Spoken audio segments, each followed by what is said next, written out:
Hi friends, ఎలా ఉన్నారు? నేను మీ హేమంత్. ఈరోజు మనం తమిళ బ్లాక్ బస్టర్ అయిన గరుడన్ మూవీని ఎక్స్ప్లెయిన్ చేసుకుందాం. ఇలాంటి వీడియోస్ మీకు మళ్ళీ మళ్ళీ కావాలనుకుంటే ఇప్పుడు వీడియోని లైక్ చేసి ఛానల్ని సబ్స్క్రైబ్ చేసుకోండి. అలాగే మీకు ఏదైనా మూవీ ఎక్స్ప్లెనేషన్ కావాలనుకుంటే కామెంట్స్లో మాకు చెప్పండి. ఎక్స్ప్లెయిన్ చేసేందుకు ట్రై చేస్తాం. సో ఇంకేమాత్రం ఆలోచన చేయకుండా వీడియోలోకి వెళ్ళిపోదాం. స్టోరీలోకి వెళ్లే ముందు మీకు ఒక విషయం చెప్పాలి. అది ఏమి అంటే, మేము మూవీ స్క్రిప్ట్ రాసే వాళ్ళ కోసం వెతుకుతూ ఉన్నాం. మీకు మూవీస్ అంటే ఇష్టం ఉండి స్క్రిప్ట్ రైటింగ్ మీద ఇంట్రెస్ట్ ఉంటే మాకు మెసేజ్ చేయండి. మాతో కలిసి పనిచేసేందుకు మిమ్మల్ని సంతోషంగా ఇన్వైట్ చేస్తున్నాం. మీకు ఈ ఆపర్చునిటీ మీద ఇంట్రెస్ట్ ఉంటే rjexplanations@gmail.com అనే మెయిల్కి ఒక మెయిల్ చేయండి. వీలైతే ఒక మూవీ స్క్రిప్ట్ రాసి దానికి పంపించండి. Thank you. ఇంకా మెయిన్ స్టోరీ విషయానికి వస్తే, స్టోరీ స్టార్టింగ్లో మనకు ఒక మినిస్టర్ని చూపిస్తారు. ఆ మినిస్టర్ పేరు తంగపాండి. తను ఎలాంటి వాడు అంటే, తను చేయని బిజినెస్ కానీ డీలింగ్స్ కానీ ఉండవు. ఎవరైనా తన పనికి అడ్డం వస్తే వాళ్ళని చంపకుండా అస్సలు వదలడు. ఆఖరికి తన మనుషులైనా సరే. చెన్నై మధ్యలో 20 ఎకరాలకు పైగా ఉన్న భూమి ఖాళీగా ఉంటుంది. దాని ఓనర్లు చాలా సంవత్సరాల క్రితం ఆ భూమిని కొంబాయి ఊరిలో ఉన్న కొంబాయి అమ్మ గుడి పేరు మీద రాసేసి ఇప్పుడు ఆస్ట్రేలియాలో సెటిల్ అయిపోయి ఉంటారు. ఇదంతా జరిగింది చాలా సంవత్సరాల క్రితం కాబట్టి ఆ ఊరి వాళ్ళకి గుడి పేరు మీద ఒక భూమి ఉందని కానీ అది వాళ్ళ సొంతమని వాళ్ళకి తెలీదు. ఇప్పుడు ఆ స్థలం విలువ 330 కోట్లు. ఆ స్థలానికి సంబంధించిన డాక్యుమెంట్స్ గుడి నగలతో పాటు బ్యాంకు లాకర్లో భద్రంగా ఉంటాయి. దానికి మినిస్టర్ ఆ స్థలం ఎలాగైనా సరే తన పేరు మీదకి మార్చుకోవాలని ఫిక్స్ అయ్యి ప్లాన్ సిద్ధం చేస్తాడు. ఇక్కడ స్టోరీ 90 రోజుల ముందుకు వెళ్తుంది. ముత్తు అనే ఇన్స్పెక్టర్ తన జాబ్కి రిజైన్ చేద్దామని తన పై ఆఫీసర్ని వెళ్ళి కలుస్తాడు. అప్పుడు ఆయన మాట్లాడుతూ, నువ్వెందుకు రిజైన్ చేస్తున్నావో ఒక డీటెయిల్ రిపోర్ట్ రాసి నాకు ఇవ్వు అంటాడు. 12 సంవత్సరాలు పోలీస్ సర్వీస్ చేసిన ముత్తు రిజైన్ చేయడానికి కారణం సొక్కన్. ఈ సొక్కన్నే మన సినిమా హీరో. అసలు ముత్తు లైఫ్లో ఏం జరిగిందో చూపించేందుకు స్టోరీ బ్యాక్డ్రాప్లోకి వెళ్తుంది. 3 నెలల క్రితం ముత్తు ట్రాన్స్ఫర్ అయ్యి ఈ ఊరికి వస్తాడు. ముత్తు కూతురికి ఒక యాక్సిడెంట్ జరగబోతుంటే సొక్కన్ తనకేం కాకుండా కాపాడతాడు. అప్పుడే ఫస్ట్ టైం ముత్తు సొక్కన్ని చూస్తాడు. ముత్తు పై ఆఫీసర్ ముత్తుకు ఫోన్ చేసి, పైనుంచి ఆర్డర్స్ వచ్చాయి, ఊర్లో ఉన్న కరుణ గురించి ఆది గురించి తెలుసుకో అంటాడు. ముత్తు వాళ్ళిద్దరి గురించి ఎంక్వైరీ చేసి వాళ్ళ గురించి మొత్తం తెలుసుకుంటాడు. ఆది కరుణ ఇద్దరు చిన్నప్పటి నుంచి మంచి ఫ్రెండ్స్. ఒకరి కోసం ఒకరు ఏమైనా చేస్తారు. కొంతమంది పిల్లలు కరుణను ఒకరినే చేసి ఏడిపిస్తుంటే సొక్కన్ వాళ్ళందరినీ బెదిరించి కరుణని కాపాడతాడు. సొక్కన్ ఒక అనాథ. అందుకు కరుణ తనని వాళ్ళ ఇంటికి పిలుచుకొని వెళ్ళి అన్నం పెట్టి వాళ్ళ బామ్మకి తనని పరిచయం చేస్తాడు. ఆ తర్వాత తనని వాళ్ళ ఇంట్లోనే పెట్టుకుంటాడు. దానికి సొక్కన్ తనకి నమ్మకస్తుడిగా మారి తన మీద ఒక చిన్న పురుగు కూడా వాలకుండా చూసుకోవడం స్టార్ట్ చేసింటాడు. సొక్కనికి కరుణకి ఆదికి అమ్మా నాన్న లేకపోవడం వల్ల ఒకరికొకరు తోడుగా ఉంటారు. ముగ్గురి మధ్య ఎన్ని ప్రాబ్లమ్స్ వచ్చినా ఎప్పుడూ కలిసే ఉంటారు. కరుణ వాళ్ళ బామ్మ ముగ్గురిని సొంత కొడుకుల్లా చూసుకుంటూ ఉంటుంది. కరుణ ఇటుకల బిజినెస్ చేస్తుంటే ఆది లారీ ట్రాన్స్పోర్ట్ బిజినెస్ని చేస్తూ ఉంటాడు. సొక్కన్ కరుణ దగ్గర పనిచేస్తూ ఉంటాడు. కరుణ ఏం పని చెప్పినా సొక్కన్ ఏం ఆలోచించకుండా ఆ పని చేసేస్తూ ఉంటాడు. ఆది కరుణ ఇద్దరూ పెళ్లి చేసుకుంటారు. ఆదికి తన భార్యకి ఒక కొడుకు ఒక కూతురు ఉంటారు. కానీ కరుణకి తన భార్యకి మాత్రం పెళ్ళై 8 సంవత్సరాలైనా పిల్లలు ఉండరు. వాళ్ళకి ఏదైనా బాధ ఉంది అంటే అదొక్కటే. సొక్కన్ కరుణ కోసం నమ్మకంగా పనిచేస్తున్నా ఆది అంటే ఒక ప్రత్యేకమైన మర్యాద. తనని కాదు అని ఏం పని చేయడు. ఆది భార్య చాలా మంచిది. సొక్కన్ని సొంత తమ్ముళ్ళా చూసుకుంటూ ఉంటుంది. ఊర్లో ఉన్న గుడికి పెద్ద కరుణ వాళ్ళ బామ్మ. అందుకు గుడికి సంబంధించిన అన్ని ఆది కరుణ చూసుకుంటూ ఉంటారు. వాళ్ళకి తెలియకుండా ఈ గుడిలో ఏమీ జరగదు. అందుకే మినిస్టర్ ముద్దుకు చెప్పి వాళ్ళ గురించి ఎంక్వైరీ చేపించింటాడు. సొక్కన్ ఊర్లో ఉన్న ఒక అమ్మాయిని లవ్ చేస్తూ ఉంటాడు. ఆ అమ్మాయి పేరు వినరసి. వినరసి ఒకరోజు సొక్కన్తో మాట్లాడుతూ, అలా పొలంలోకి వచ్చాయి, నీతో ఒంటరిగా మాట్లాడాలి అంటుంది. దానికి సొక్కన్ తను నాకు ప్రపోజ్ చేయబోతోంది అని తెగ మురిసిపోతాడు. కానీ వినరసి తనతో పాటు తన ఫ్రెండ్ని కూడా పిలుచుకొని వచ్చి అసలు విషయం ఏంటో చెప్తుంది. అసలు విషయం ఏమి అంటే, వినరసి ఫ్రెండ్ని కరుణ బామర్ది లవ్ చేసి తన ప్రెగ్నెన్సీకి కారణమైంటాడు. కానీ పెళ్లి విషయానికి వచ్చేసరికి వేరే క్యాస్ట్ అని పెళ్లికి ఒప్పుకోడు. ఈ విషయం సొక్కన్ నుంచి ఆదికి కరుణకి తెలుస్తుంది. ఆది కరుణతో మాట్లాడుతూ, ఇది ఒక అమ్మాయి జీవితం, ఆలోచించి నిర్ణయం తీసుకో అంటాడు. దాన్ని కరుణ తన బామర్దిని బెదిరించి తనకి ఆ అమ్మాయికి పెళ్లి చేస్తాడు. వినరసికి కూడా సొక్కన్ అంటే చిన్నప్పటి నుంచి చాలా ఇష్టం. ఏమంటే తనకు చెప్పిండదంతే. సొక్కన్ తన ఫ్రెండ్ పెళ్లికి కారణమయ్యేసరికి తను ఇంకా ఆపుకోలేక తనకు ఐ లవ్ యూ చెప్పేస్తుంది. దానికి సొక్కన్ చాలా హ్యాపీగా ఫీల్ అవుతాడు. ఇదంతా ఇలా ఉంటే మినిస్టర్ ఇన్స్పెక్టర్ ముత్తుని పిలిచి మాట్లాడుతూ, ఈ ఊరి గుడిలో ఉన్న డాక్యుమెంట్స్ నాకు కావాలి. దానికోసం నేను నా బామ్మర్ది నాగరాజుని ఊర్లోకి పంపిస్తున్నా. తను ఆ డాక్యుమెంట్స్ కోసం ఊరిలో ఏం చేసినా నువ్వు అడ్డు రాకూడదు అని చెప్తాడు. ముత్తు తన ఫ్యామిలీని కాపాడుకోవడం కోసం మినిస్టర్ చెప్పింది ఇష్టం లేకపోయినా సరే అంటాడు. బ్యాంకు లాకర్లో నగలతో పాటు ఉన్న డాక్యుమెంట్స్ విషయం ఊరిలో ఎవరికీ తెలియదు. అందుకు నాగరాజ్ ఊరిలో వాళ్ళకి ఈ విషయం తెలియక ముందే ఆ డాక్యుమెంట్స్ని కొట్టేయాలి అనుకుంటాడు.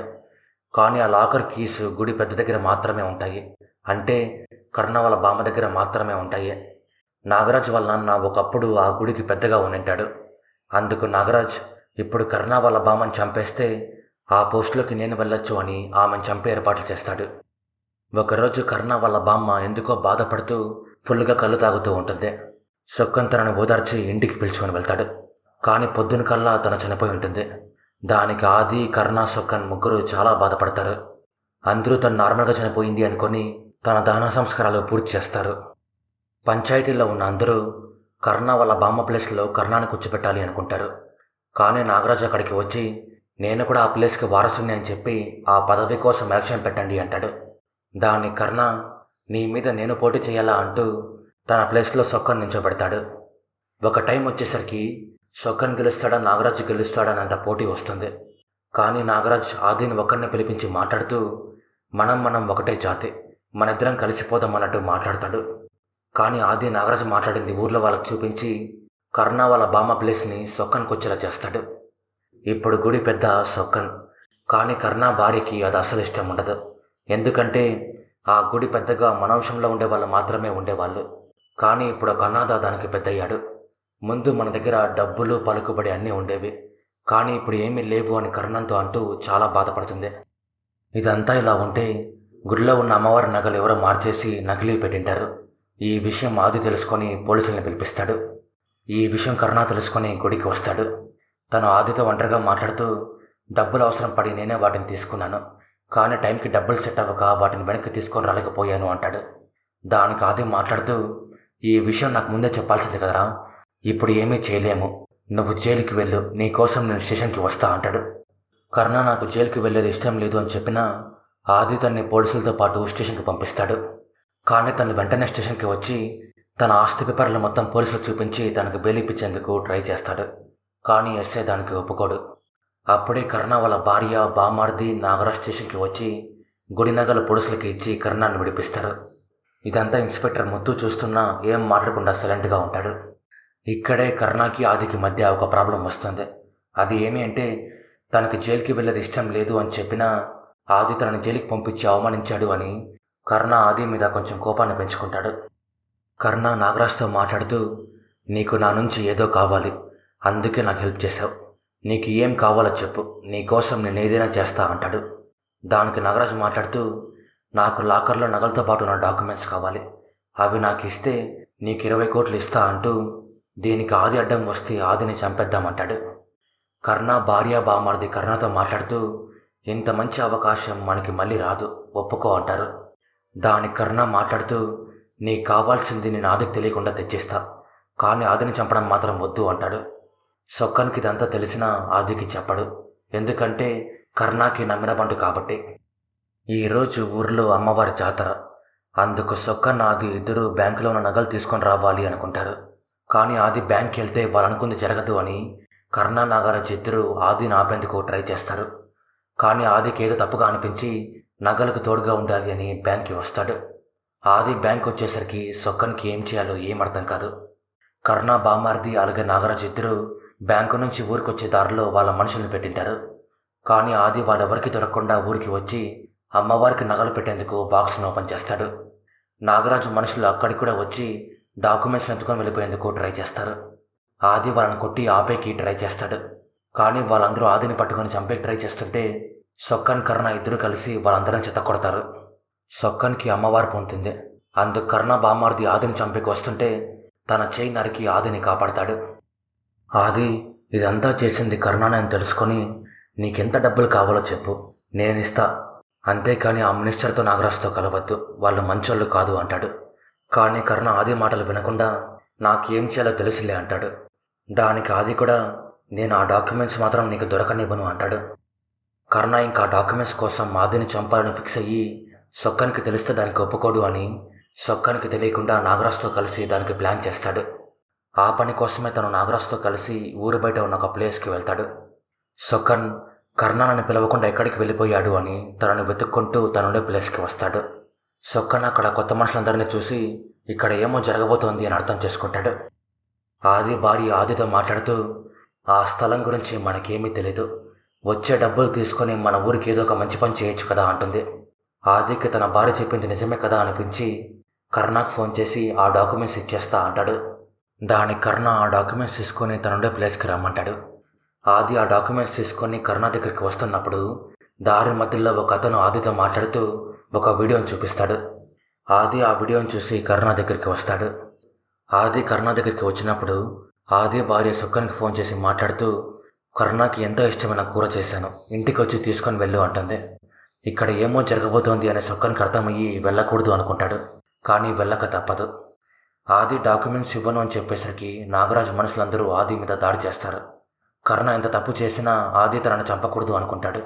కానీ కర్ణ తన ఎదుగుదలకి ఆది అడ్డం వస్తున్నాడు అని తనని దారుణంగా చంపేస్తాడు. సొక్కన్ క్యారీ తీసుకుని తిరిగి వచ్చేలోపే అంతా అయిపోయింటుంది. సొక్కన్ అలాగే ఆది భార్య ఆది బాడీని చూసి చాలా బాధపడతారు. కర్ణ కావాలనే ఆదిని చంపేసింటాడు. కానీ సొక్కన్తో మాత్రం తనే ఫస్ట్ మీద దాడి చేశాడు. తనని చంపింది కూడా నేను కాదు, నాగరాజు మనుషులు అంటూ ఎవరైనా అడిగితే ఆది చనిపోయిన రోజు మనం ఊర్లో లేమో అని చెప్పు అంటాడు. ఆది లేక తన భార్య పిల్లలు అనాథలైపోయింటారు. ఆది భార్య అయితే రోజు ఆదిని గుర్తు చేసుకుంటూ ఏడుస్తూనే ఉంటుంది. తను కర్ణకి ఎలాగైనా సరే శిక్ష పడేలా చేయాలి అని ఇన్స్పెక్టర్ ముత్తుని వచ్చి కలుస్తుంది. అప్పుడు ముత్తు మాట్లాడుతూ ఇది చేసింది కర్ణానే అని నాకు తెలుసు, కానీ సాక్ష్యాలు లేవు, మీ దగ్గర సాక్ష్యం ఉంటే తీసుకొని రండి అంటాడు. ఆది భార్య ఎంతో నమ్మకంతో సాక్ష్యం చెప్పించేకి సొక్కన్ని పిలుచుకొని వస్తుంది. కానీ సొక్కన్ మేము ఆ రోజు ఊర్లో లేము అని చెప్తాడు. దానికి ఆది భార్య చాలా బాధపడుతూ మీ అందరూ కలిసి నా మగుని చంపేశారు అని చాలా కోపడుతుంది. తను కర్ణకి ఎలాగైనా సరే శిక్ష పడేలా చేయాలి అని సాక్షి కోసం తిరుగుతూనే ఉంటుంది. సొక్కన్ కూడా తన వెనకాలే తిరుగుతూ తను పడుతున్న బాధని చూడలేకపోతాడు. సొక్కన్ని ప్రేమించిన వినరాశి కూడా తను చేస్తున్న పనులకి తనతో మాట్లాడడం మానేస్తుంది. అందుకు సొక్కన్ చాలా బాధపడతాడు. ఎంత తిరిగినా ఆది భార్యకి న్యాయం జరగకపోయేసరికి తన కొడుక్కి కోపం వచ్చి కర్ణాన్ని చంపేకి వస్తాడు. దాన్ని సొక్కన్ చూసి తనని ఎవరూ చూడకుండా అక్కడి నుంచి పిలుచుకొని వెళ్ళిపోతాడు. కానీ ఆది కొడుకు తనని చంపేకి వచ్చిన విషయం కర్ణకి తెలుస్తుంది. అందుకందరూ ఆ పిల్లాన్ని కూడా చంపేయాలి అనుకుంటారు. కర్ణ ఆదిని ఎందుకు చంపాడు వినరాశికి తెలుసు. ఈ విషయం కర్ణ తెలుసుకొని తను ఈ విషయం బయటికి చెప్పకూడదు అని తనని కొట్టి బంధిస్తాడు. నాగరాజ్ ఆది కొడుకుని సొక్కన్ దగ్గర చూసి తనని చంపేకి వస్తాడు. దానికి సొక్కన్ ఆ పిల్లాన్ని చంపద్దండి అని తన కాళ్ళ మీద పడి వేడుకుంటాడు. కానీ నాగరాజ్ వినకపోయేసరికి మా మధ్య జరుగుతున్న ఈ గొడవలకి నువ్వే కారణమని ఆ పిల్లాడి కోసం నాగరాజుని చంపేస్తాడు. ఆ తర్వాత ఆ పిల్లాన్ని చంపుదామని వచ్చిన కర్ణ బామర్తిని కూడా చంపేసి పోలీస్ స్టేషన్కి వెళ్ళి లొంగిపోతాడు. ముత్తు కర్ణ ఇద్దరు సొక్కన్ చేసిన పనులు తెలుసుకొని షాక్ అయిపోతారు. కర్ణ అయితే ఇంకా వీడు బతుకుంటే చాలా కష్టం అని చంపేయాలి అనుకుంటాడు. అందుకే ఎస్సీతో మాట్లాడి వాడిని బయటికి పిలుచుకొనిరా అంటాడు. మినిస్టర్ సొక్కన్ని చంపాలి అని ముత్తుకు ఫోన్ చేసి వాడిని కోర్టులో ప్రొడ్యూస్ చేయొద్దు, బయటికి తీసుకొనిరా, వాడిని చంపేద్దామంటాడు. కానీ ముత్తు దానికి ఒప్పుకోడు. ముత్తు సొక్కన్తో మాట్లాడుతూ ఇక్కడ జరుగుతున్న వాటికి నేను కూడా ఒక కారణం, నీకేమైనా కోరిక ఉంటే నాకు చెప్పు అంటాడు. దానికి సొక్కన్ మాట్లాడుతూ ఆది అన్న భార్యని పిల్లల్ని ఇక్కడి నుంచి పంపించేసి వాళ్ళకు ఒక మంచి దారి చూపించండి అంటాడు. ముత్తు సొక్కన్ చెప్పినట్టే చేస్తాడు. ఆది భార్య సొక్కన్ చేసిన దానికి తనకి థ్యాంక్స్ చెప్తుంది. ఇక్కడే మనకు ఒక మెయిన్ ట్విస్ట్ తెలుస్తుంది. అది ఏమి అంటే కర్ణ వాళ్ళ బామ్మని చంపింది నాగరాజ్ కాదు, కర్ణనే.